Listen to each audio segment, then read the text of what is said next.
मुसलमान ज्यादा बच्चे पैदा करते हैं। मेरे अजीज दोस्तों और बुजुर्गों, वजीर आजम की जबान से ये अल्फाज निकलना, अगर आप इसके बावजूद भी बेदार नहीं होंगे तो खुदा की कुदरत और कुछ नहीं कर सकती आपके लिए, हमारे लिए। नमस्कार, आप देख रहे हैं भगवा न्यूज नेटवर्क और मैं हूं आपके साथ खुशबू से।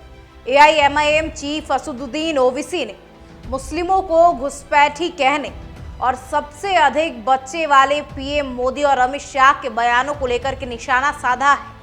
असदुद्दीन ओवैसी ने केंद्र सरकार के डाटा का जिक्र करते हुए कहा कि देश में मुस्लिम सबसे अधिक कॉन्डम का इस्तेमाल करते हैं। ये केंद्र सरकार का ही आंकड़ा है।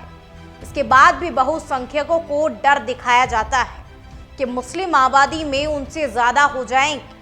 हैदराबाद में एक चुनावी सभा में असदुद्दीन ओवैसी ने कहा कि बीते दिनों PM मोदी ने देश के मुसलमानों को घुसपैठिया कहा था।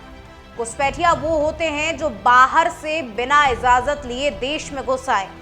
यकीनन हमारा मजहब अलग है, मगर हम तो इसी देश के निवासी हैं। ये देश भी हमारा ही है। PM कहते हैं कि मुसलमान अधिक बच्चे पैदा करते हैं। सच तो ये है कि मुसलमानों में प्रजनन दर गिरी है। इतना ही नहीं, भारत में मुस्लिम पुरुष सबसे ज्यादा कॉन्डम का इस्तेमाल करते हैं। ये मैं नहीं, सरकार की रिपोर्ट कहती है। असदुद्दीन ओवैसी ने कहा कि हिंदुओं को डराने के लिए BJP और RSS के लोग ऐसी बातें करते हैं। इनका काम है नफरत फैलाना। हिंदुओं में डर पैदा किया जा रहा है कि देश में मुस्लिम बहुसंख्यक हो जाएंगे, मगर सच तो ये है कि ऐसा कभी नहीं हो सकता है। हमारा धर्म अलग है, मगर हम इसी देश के हैं। आगे उन्होंने क्या कुछ कहा, आप भी देखें ये वीडियो। आप बताइए, इतनी बड़ी आबादी, 17 करोड़ की मुस्लिम अक़लियत की आबादी, 133 करोड़ का वजीर आजम, और ये जबान, घटिया जबान इस्तेमाल करते और कहते हैं कि हिंदू बहनों के गलों से मंगलसूत्र उतारकर मुसलमानों को दिया जाएगा, और कहते हैं कि मुसलमान ज्यादा बच्चे पैदा करते हैं। मेरे अजीज दोस्तों और बुजुर्गों, वजीर आजम की जबान से ये अल्फाज निकलना, अगर आप इसके बावजूद भी बेदार नहीं होंगे तो खुदा की कुदरत और कुछ नहीं कर सकती आपके लिए, हमारे लिए। अल्लाह सुब्हानहू व तआला इनके ही जबानों से बुलवाने लगा रहा है कि तुम जागो, ख्वाब गफलत से उठो, तुम्हारी बर्बादी का सामान ये लोग लेकर आ रहे हैं, उठो, मुत्तहिद हो जाओ, अपने नुमाइंदों को कामयाब करो। ये वक्त इंतजार की कैफियत को बरकरार रखने का नहीं है। ये वक्त अपनी अनानियत की तस्कीन को पाने का नहीं है।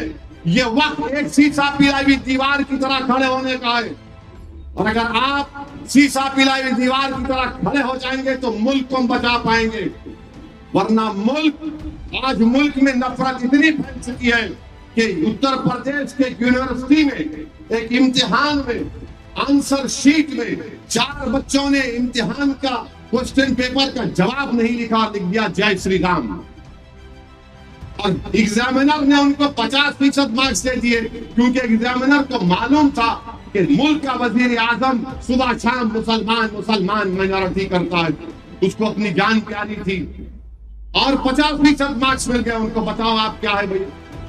मेरे अजीज दोस्तों और बुजुर्गों, इसीलिए मेरी आप तमाम से अपील है कि 13 तारीख के दिन सुबह 7 बजे से शाम में 5 बजे तक हम तमाम को कोशिश करनी चाहिए, बल्कि मैं अपने मजलिसी रुकबार अराकीन से भी ये कह रहा हूँ, आपसे भी अपील कर रहा हूँ कि हमारे पास एक ऐसा ग्रुप तैयार होना चाहिए जो लोगों को घर से निकाले।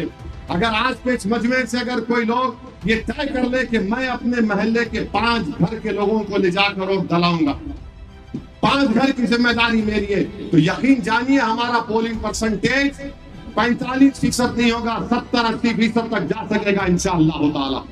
और ये काम आप करेंगे नहीं करेंगे मुझे बताइए। एक आदमी 5-5 घर की जिम्मेदारी लेगा इंशाअल्लाह। खाली इंशाअल्लाह बोल के सुबह में भूल नहीं जाना। सुबह उठिए, आप तय कर लो ये 5 घर में जिम्मेदारी मेरी, मैं इनको उठाऊंगा, जगाऊंगा, इनको समझाऊंगा और इनको पोलिंग बूथ को भिजाऊंगा। ये आपको काम करना है। तो मेरे अजीज दोस्तों और बुजुर्गों, वजीर आजम की जबान एक अजीब व गरीब जबान हो चुकी है कि आप कह रहे हैं कि मंगलसूत्र निकाल कर दिया जाएगा। मुल्क के वजीर आजम आप इस तरह की बात मत करिए, वरना हमारे मुंह में भी अल्लाह ने जबान दी है, हम बहुत दूर तक जा सकते हैं। आप बताइए, जब कोविड में लाशें पानी में तैर रही थी, वो किसका मंगलसूत्र था? बताओ आप। वो हमारी बहनें जो बेवा हो गई, उनके मंगलसूत्र का क्या होगा? इस वजीर आजम ने आप तमाम को लाइन में खड़ा किया, 500,000 की नोट गायब कर दी, सबको लाइन में खड़ा कर दिया। इस वजीर आजम ने पूरे मुल्क के गरीबों को सिर्फ आधा घंटा, 4 घंटे दिए और कहा कि लॉकडाउन। आप परेशान हो गए। इस वजीर आजम ने दारुल हुकूमत जहरी में ऑक्सीजन का इंतजाम नहीं किया, लोग मर गए। दवाएं हमको देर से मिली कोविड की, लोग मर गए। ये सब हमारे मुल्क में हो रहा है, मगर एक नफरत की आग पैदा कर दी गई है। 10 साल में भारत के वजीर आजम ने एक चीज में कामयाब हो गए, वो ये है कि मुस्लिम अक़लियत के बारे में शक पैदा कर दो।